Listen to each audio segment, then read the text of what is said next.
¿qué tal? Gracias por permitirme llegar nuevamente a sus hogares, redes sociales, sitios de trabajo, universidades, aún con pandemia. Aquí estamos de vuelta en la entrevista en lapatilla.com. Y en esta oportunidad tenemos como invitado al politólogo, analista político, editor y también un expreso político del régimen de Nicolás Maduro. Y le damos la bienvenida a Nigmer Evans, que además fue víctima de lo que es el terrorismo judicial en este país. Nigmer, queremos comenzar esta entrevista. Ya estamos a pocas horas de iniciar el último trimestre del año y estamos viendo protestas que se están escenificando en varias regiones del país a propósito de la falta de gasolina, a propósito de la falta de electricidad, los que son los servicios básicos. Y quisiéramos tu opinión, ¿cómo consideras tú que va a concluir para la sociedad venezolana este trimestre del 2020? Bueno, muchísimas gracias, Daniel, a ti y a La Patilla por este contacto y esta oportunidad de estar con todas las personas que utilizan este extraordinario medio para poder informarse. Fíjense, creo que es importante ubicar el contexto de la protesta como un elemento continuo, permanente, pero a veces con ausencia de orientación política. O sea, no es nuevo que las protestas estén en el país activadas. Lo que es nuevo es que estén montadas en este momento sobre una vinculación no solamente reivindicativa, sino que en las protestas haya contenido político nuevamente. Esto entra como una especie de elemento cíclico. Las protestas vinculadas a lo político se habían dado en los años anteriores en momentos en donde incluso se podían considerar como una especie de rebeliones populares. 2014, 2017... En el 2019 empieza lo que es la movilización y protesta fundamentalmente política y se deja de lado la reivindicación social, no porque no sea importante, sino porque esos eran pequeños focos que se activaban y que se mantenían permanentemente desde el 2018, pero no se les daba un contenido de orientación política. Cuando surge Guaidó, la movilización es una movilización estrictamente política, de búsqueda de salida del régimen. Ahora, en este 2020, después de un tiempo de reposo, de un tiempo de inacción, en donde la pandemia y además la disminución de las expectativas de triunfo que se puede dar a la propuesta de Juan Guaidó desde el 2019, generó una disminución de la movilización con contenido político y volvieron a surgir las protestas en el marco de la pandemia por la necesidad de gasolina, por el gas, por la alimentación, por el agua y de servicios básicos, no solamente electricidad, agua y además también conexión a internet, que han sido permanentes, consecutivas y sistemáticas. ¿Cuál es la diferencia de este momento a lo que ha sucedido hasta ahora? Que esta vez la gente está saliendo a protestar exactamente por esos mismos motivos de reivindicación, pero está diciendo que hay que salir nuevamente de Maduro. O sea, hay una confluencia de dos motivos de protesta, de la protesta política y de la protesta reivindicativa, y lo estamos viendo con fuertes acciones de represión por parte del régimen, porque cada vez que se incorpora el elemento político en la protesta, ellos arremeten la protesta. La gente también ha llegado a un límite en donde la protesta reivindicativa pareciera no tener, porque por más que piden que se arregle el problema de la luz, no se arregla, por más que piden que se arregle el problema del gas o de la electricidad, no se arregla, y entonces la conclusión generalizada es que definitivamente si no pedimos el cambio del sistema, no vamos a poder arreglar de fondo los problemas que existen en este momento. Ahora, Nigmer, tomando en consideración lo que estás diciendo, ¿cómo afecta al régimen venezolano estas protestas? O sea, ¿cómo lo pueden tomar que se esté generando esta serie de protestas, tomando en consideración de que tenemos un informe de violación de derechos humanos reciente, unas denuncias ante la Corte Penal Internacional, y aparte de eso, a nivel geopolítico tenemos unas elecciones en los Estados Unidos que serán próximamente? ¿Cómo afecta al régimen venezolano todos estos escenarios? Cada tiempo que pasa, que el régimen gana tiempo, también es verdad que gana tiempo disminuyendo su potencia. O sea, No es lo mismo pensar en la situación del régimen en 2015, por dar un ejemplo, en medio de las elecciones parlamentarias, en donde triunfó la oposición, pero tenían suficiente fuerza para resistir y para llevarse por el medio a la Asamblea Nacional, como se llevaron institucionalmente por el medio a la Asamblea Nacional durante 5 años, y lo que está sucediendo hoy, que incluso tratando de convocar forzadamente unas elecciones parlamentarias el 6 de diciembre sin condiciones para la oposición, sin embargo, necesitan lavarse la cara, incluso dando indultos y buscando tratar de atenuar el impacto internacional, la violación de derechos humanos, mostrando un informe generado por la Fiscalía que trata de falsear todo lo que es evidente en relación con el informe de la ONU, que ha sido absolutamente contundente y por 2 vías distintas, por una comisión externa y por la Comisión de Derechos Humanos presidida por Michelle Bachelet. Entonces, la situación para el régimen es de mayor debilidad, de mayor complicación, y por supuesto, tomando en cuenta ese momento de debilidad y la reactivación de la calle, lo que pareciera que hace Daniel, y que lo he dicho de manera reiterada, es la incorporación de la política con P mayúscula. Porque la presión internacional se ha dado y ya creo que estamos en el top, más allá de aquellos que todavía piensen que el Ir2P se traduce directamente en las tropas entrando en el territorio, que para ellos quizás sea el tope. Yo creo que nosotros en verdad hemos llegado al tope de la presión internacional. No es que no se pueda más, pero está en un clímax importante. Ahora, eso sumado a una reacción de la movilización popular de protestas en la calle, lo único que se traduce es en 2 vías. En aquellos que piensan que solamente con esos 2 elementos se va a resolver el problema y Maduro va a salir, cosa que no va a ser así, lamentablemente. Y el otro elemento es la incorporación de la política con P mayúscula, lo que quiere decir la necesidad de presionar en los sectores más debilitados y lograr el requebrajamiento de la coalición dominante para poder sobre eso avanzar en mecanismos que permitan la superación de la crisis y el cese del ejercicio del poder tal como lo hemos conseguido hasta ahora.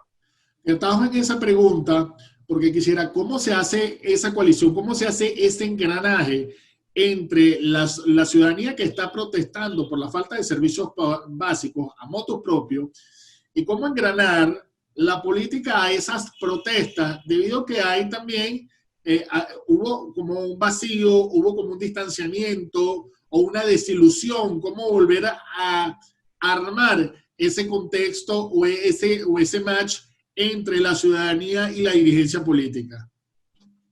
Daniel, no generando falsas expectativas. O sea, creo que debemos ser lo suficientemente crudos para no decirle a la gente que exponer su vida y salir a la calle va a lograr la salida inmediata de Maduro, sino expresarle a la gente que la presión permanente en la calle, que la protesta continua, sistemática e inteligente en la calle, aun cuando corre el riesgo de ser reprimida, junto con la acción de actores políticos hacia la posibilidad de indicar cuál es el camino para una salida contundente, puede generar las condiciones de pensar que en un corto o mediano plazo, pensando más incluso en el mediano plazo, no siendo cortoplacistas y voluntaristas, vamos a poder destrabar el asunto. Yo he estado trabajando, Daniel, una propuesta en ese sentido, que la he hecho pública, que no es ni la tapa del frasco ni pretende ser tampoco la solución del problema,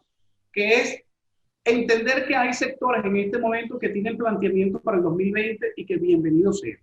El presidente encargado, Juan Guaidó, habla del gobierno de emergencia nacional.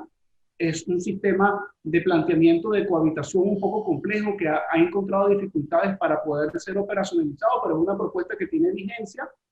Se ha incorporado la posibilidad de hacer una consulta en el marco del pacto unitario a partir del artículo 70 de la Constitución.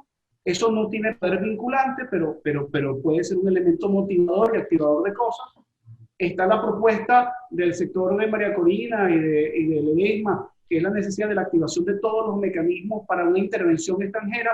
Si eso se da, bueno, bienvenido sea, ojalá sea para el bien del país, y creo que si buscamos un destrabe inmediato, eso sería extraordinario, pero yo lo veo poco probable y prácticamente inviable.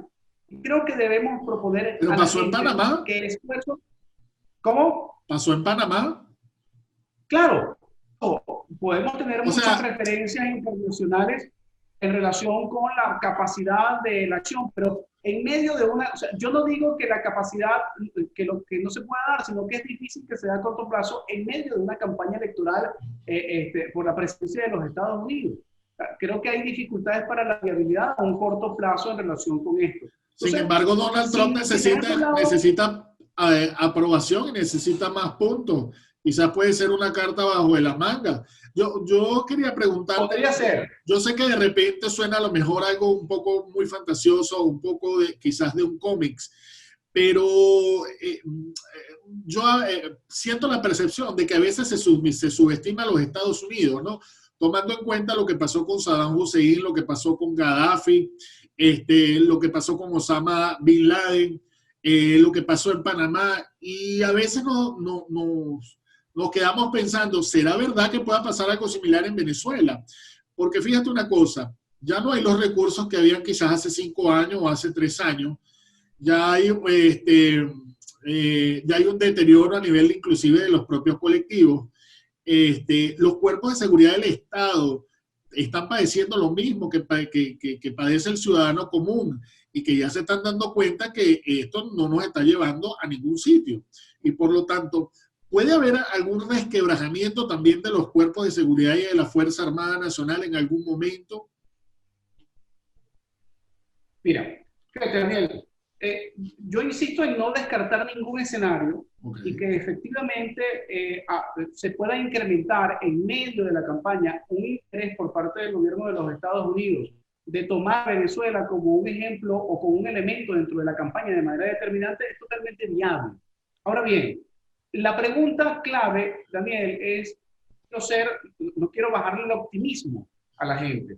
Por el contrario, la necesidad de la movilización permanente es clave para cualquier escenario, para el que sea, es clave. Ahora, ¿qué estamos pensando los actores políticos? No necesariamente para centrarnos en eso, pero para tener alguna alternativa en el escenario posible de que haya cosas que no funcionen, como lamentablemente no han funcionado todas las cosas que se han querido en los últimos años. Bueno, yo creo que hay que pensar claramente en la necesidad de buscar alternativas en donde el instrumento electoral, y escucha bien, fíjate, Daniel, para quienes nos escuchan, el instrumento electoral, que no es escoger a gente e ir a elecciones, sino la utilización del instrumento electoral, de la lucha por condiciones del instrumento electoral para tomar las decisiones, pueda ser un elemento que pueda permitir reagrupar a la oposición, porque si una de las fundamentales condiciones que no tenemos para participar en el medio de una dictadura, en elecciones, es la principal dificultad, es que la oposición no está unificada. La posibilidad de empujar hacia unas condiciones, hacia un referéndum revocatorio, que no son las mismas condiciones del 2016, yo creo que es un escenario que no deberíamos dejar tampoco de lado pensando en un mediano plazo. Creo que debemos manejarnos bajo distintos escenarios, bajo distintos planos de acción, apostar porque podamos este año activar el tope de la presión internacional, que podamos activar, Daniel, también el tope de la posibilidad de la movilización consciente de la gente para generar la presión interna, buscar el resquebrajamiento de la coalición dominante, pero también tener la alternativa de pensar que la validación de un instrumento electoral decisional que no es electoral pueda también ser un mecanismo tipo Chile, que pueda activar también experiencias internacionales en relación con la posibilidad de la organización de la oposición para la unificación de los factores en el logro del objetivo. Según tus consideraciones o tu análisis, ¿debe haber depuración dentro de la oposición venezolana? Mira, ese el sistema político completo, vamos a no... Claro, un sistema, o sea, hablar de depuración me recuerda mucho, tú sabes, como sabes muy bien, yo vengo del chavismo. En el chavismo siempre se hablaba de que había que depurar, de que había que hacer limpieza. ¿no? De ahí viene la frase célebremente triste de limpieza en PDVSA. Esa búsqueda de depuración tenemos que tener mucho cuidado, porque más que en un momento como este nosotros debemos incluir más que excluir, pero debemos tener el criterio de la inclusión, claro. No es incluir cualquier cosa, pero sí es comprender que, por ejemplo, Daniel, en este momento, camino hacia las elecciones, hacia el simulacro electoral del 6 de diciembre, está sucediendo un fenómeno en el chavismo que es importante atender, que es la alianza revolucionaria que está encabezando el Partido Comunista con una parte de los Tupamaros y otra parte del PPT. Tomemos en cuenta que, por cierto, ese es el factor en este momento que puede denostar el hecho de la pérdida de 1/3 de la fuerza electoral, entre comillas, del chavismo, y que además están en este momento en la calle sumados a las protestas y que podrían ser un factor determinante de quiebre de la coalición interna dominante. Creo que es muy relevante el hecho de comprender que para lograr el objetivo todavía falta generar mayor resquebrajamiento de esos factores y la posibilidad de sumarnos, incluso de pensar cómo incluirlos sin necesidad de que la oposición ahora dependa de un sector que se desprende del chavismo. No, no es necesario, pero sí son importantes que ellos podamos incorporarlos y sumarlos en su propio espacio a una naturaleza de acción en la posibilidad de la vuelta a la reconstrucción del Estado de Derecho y de la democracia en el país. ¿Estarán dispuestos ellos? ¿Alguien les ha tendido la mano para convocarlos y sentarnos indiferentemente de que estén participando en un proceso electoral para el 6 de diciembre, pero en evidencia de que están abriendo camino y de que están dispuestos a no seguir alcahueteando a Maduro en los errores que se están cometiendo en el país? Creo que es un elemento importante en el mapa político en este momento. Puntualmente, ya para concluir, Nicmer, ¿qué le espera al régimen de Maduro? ¿Qué le espera a la oposición venezolana? ¿Y qué le espera a los ciudadanos? El final del régimen de Maduro, del chavimadurismo, es inevitable, Daniel.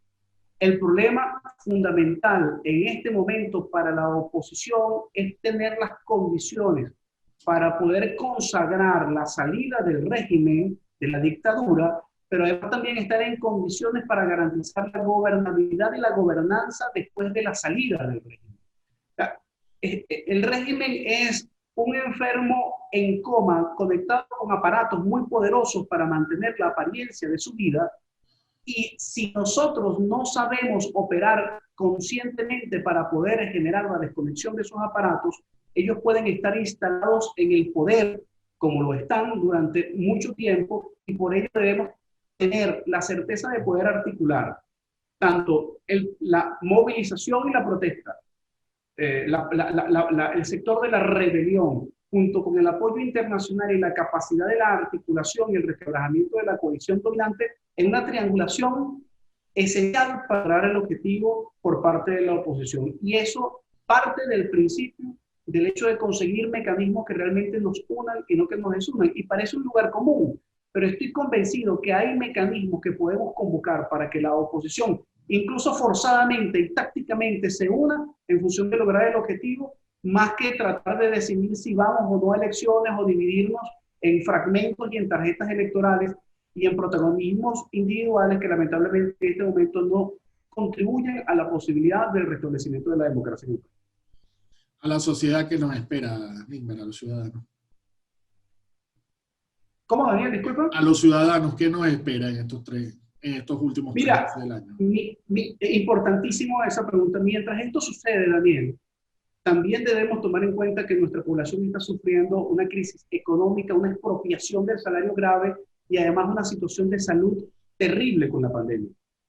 Creo que indiferentemente, Daniel, de los objetivos políticos, ya a estas alturas de la situación del país, no podemos pensar que la búsqueda de la canalización asertiva de la ayuda humanitaria en el país tiene que ir manejado con la mano derecha y con la mano izquierda, porque es un problema de humanidad. Ya no hay manera de que nada insufle la fuerza del régimen, pero sí podemos nosotros extender la posibilidad de la ayuda a los hermanos venezolanos que están en condiciones depauperadas y que están en situación muy grave. Entonces, mientras el tablero de ajedrez tiene que mover todas las piezas, debemos lograr que la ayuda humanitaria se canalice por la vía que haya que canalizar para que llegue a la gente que está sufriendo, porque necesitamos ahora que esos venezolanos tengan fuerza para poder salir a la calle y protestar y poder participar en un referéndum revocatorio o poder sacar las banderitas y recibir a los marines, pero para eso se necesita fuerza. O sea, necesitamos seres humanos que tengan capacidad de poder ser copartícipes de un proceso de renovación de la democracia en el país, de la construcción de una nueva democracia, y para eso necesitamos, mientras estamos luchando por esas condiciones, tratar de que haya la mayor capacidad de desarrollo de esas condiciones, y eso implica desde el bono de salud que está dando Guaidó hasta la recepción de la ayuda humanitaria de la Cruz Roja, hasta lo que pueda proporcionar la ONU y que se pueda canalizar a través del gobierno interino e incluso, Daniel, tenemos que estar conscientes que quien tiene el poder también tiene que coparticipar en el ejercicio de la posibilidad de la canalización de esa ayuda humanitaria, y si es necesario tenemos que evaluar. Muchísimas gracias, Nickmer Evan, por haber estado con nosotros acá en La Patilla. Ya ustedes lo escucharon, saquen sus propias conclusiones. Analista político, editor y expreso político también del régimen venezolano. Gracias por haber compartido con nosotros estos minutos, Nickmer. Seguro que más adelante volveremos a hacer un nuevo contacto contigo. Pero muchas gracias a ti y a la entrevista de La Patilla. Pásenla bien, que tengan un feliz día.